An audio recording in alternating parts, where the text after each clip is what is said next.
Chaque jour, la même routine. Réveil en douceur après un sommeil confortable et rassurant. Une nuit passée en sécurité, prêt à affronter la journée. Sortir du lit, prendre une douche chaude, porter de beaux vêtements propres et de belles chaussures cirées. Prendre soin de son aspect et du regard des autres. Puis 5 minutes pour savourer un café et apprécier ce petit moment d'accalmie en observant le beau paysage depuis la fenêtre. Démarrer la voiture et se mettre en route pour le travail, confiant et serein. Quand il suffit parfois d'un seul événement pour vous rappeler que vous êtes un privilégié. Pleurs, consternation et colère ce matin au quartier Bel Air, dans la commune de Cocody-Danga. Où dans la bâtie? Où on va habiter? Si c'était vous qui étiez à leur place. Des gens vivent dans la misère chaque jour à Abidjan. En 2013, 20% des Abidjanais vivaient dans les quartiers précaires. C'est ainsi que j'ai décidé de sortir de ma zone de confort et d'aller à la rencontre de ces personnes, ces familles, à qui la chance et la vie n'ont pas souri.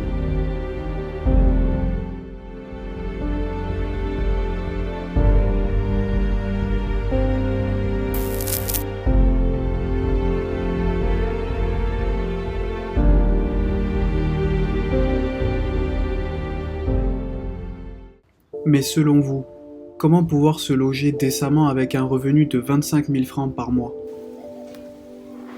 Donc Anderson, c'est ici que tu vis? Oui, c'est ici que je vis, moi et puis ma femme. On était trois ici avec mon enfant. Mais à cause du quartier, quand il pleut, l'eau rentre ici souvent. Je suis obligé d'envoyer mon enfant chez mes parents. Et tu payes combien pour avoir cet espace-là? Je paye 10 000 francs chaque fin du mois. Donc comme vous pouvez le voir, je suis dans une pièce d'à peu près 5 mètres carrés. Je commence déjà à transpirer parce qu'il fait très chaud. Un fauteuil qui fait également office de lit. Il a toutes ses affaires personnelles, donc qui se regroupent ici. Il a sa télé aussi, mais et son ventilateur qui ne fonctionne plus parce qu'il n'a plus de courant. Et il n'a pas le choix, donc il fait avec. Je m'appelle Corée Angéline, mais j'habite dans le baraque depuis 2000. J'ai tous les proposés pour m'en sortir. C'est du gâteau, je m'en sors un peu. Ici, il y a 8 personnes qui habitent. Tu t'appelles comment?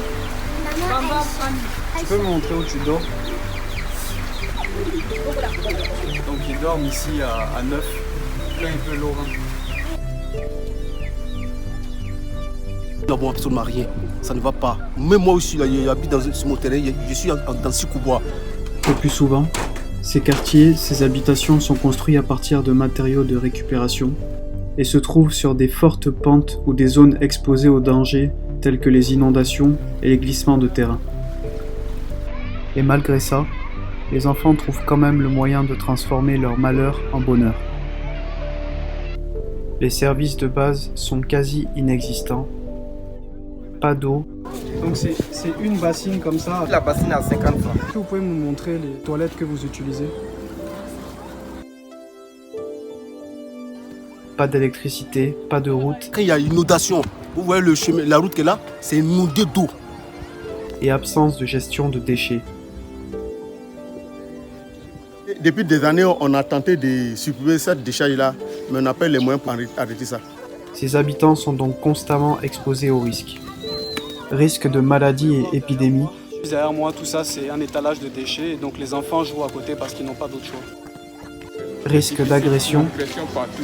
Quand on sort à 5h même, c'est pas bon. Mais malgré tout ça, on est obligé de faire avec. Surtout même la nuit, il y a des agressions. Les gens piquent les gens, l'insécurité même totale même. Ça, c'est la douche, c'est ici qu'on se lave. Et ça peut et risque de décès accidentel. Est-ce que c'est pour une seule habitation? Non, c'est pour 15 portes. Ici, avec la cigarette, là, ça risque d'exploser avec toi. Même si ça tombe dans le trou, parce que c'est gazeux, tu peux mourir ici. Il y a une première douche en bas, là, il y a un jeune qui est décédé là-bas. En cas de regret, je vais soulever ça pour vous, allez voir où est les déchets. Automatiquement, là, quand il y a un petit problème, la dalle s'en va et puis la personne est partie. Donc les accidents peuvent arriver à tout moment. À tout moment. Donc on le fait parce qu'on n'a pas d'autres moyens. Je suis un homme du pays, je suis obligé de le faire comme ça parce que je n'ai pas les moyens. Malgré ces difficultés, les habitants tentent eux-mêmes de se prendre en charge malgré leurs maigres moyens. Ce sont les habitants eux-mêmes du quartier qui se débrouillent justement pour trouver des solutions à leurs problèmes.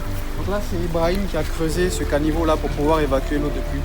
L'État fait de son mieux pour agir en construisant des logements sociaux, mais il reste assez difficile de loger tout ce monde en si peu de temps. Et parfois, c'est la catastrophe. Si ils viennent décaper ici, je ne sais pas où il faut aller avec ma famille. Peut-être que même je vais me retrouver dans la rue. Pour embellir les communes, éviter les morts et les accidents, les hommes, femmes et enfants sont déguerpis. Je suis actuellement à Cocody Danga, le lieu qui a subi les démolitions. Voici ce qui reste du quartier. C'est juste impressionnant de se dire que des centaines de familles habitaient ici. Et certains d'entre eux se retrouvent probablement à la rue. Toi, tu t'appelles comment? Je m'appelle Manuela. Manuela, tu peux me montrer où tu dors, s'il te plaît? Il y a combien de personnes qui dorment avec toi ici? Est-ce que vous vous lavez? Attends, ici. Mais les problèmes restent souvent non résolus et les habitants s'appauvrissent davantage. Et nous finissons par les oublier.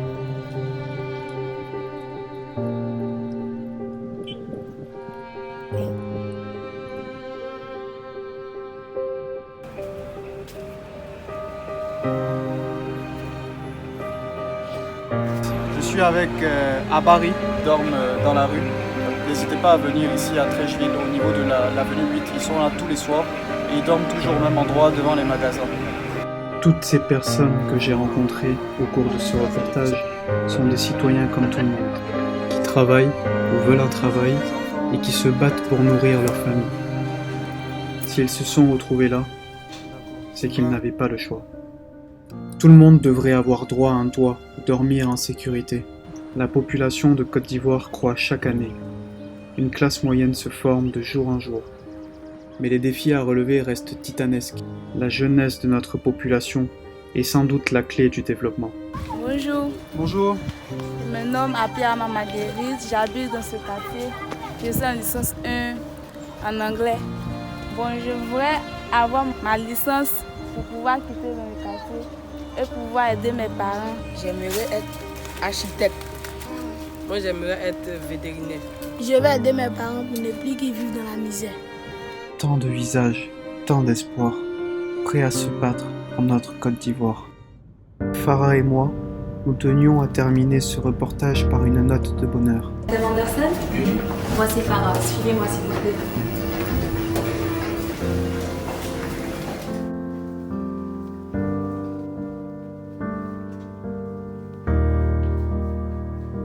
Vous vous demandez sûrement ce que vous faites là. Alors la dernière fois, vous avez accueilli mon mari chez vous. Malgré vos maigres moyens, vous l'avez accueilli avec beaucoup d'hospitalité. Vous lui avez même offert à boire. C'est pour ça que mon mari et moi avons décidé de vous offrir une nuit dans cet hôtel. Voilà. Ernest Hemingway a dit « Plutôt que de penser à ce que tu n'as pas, pense à ce que tu peux faire avec ce que tu as. » Avec nos petites actions, nous ne changerons pas le monde, mais nous pourrons le rendre meilleur qu'hier.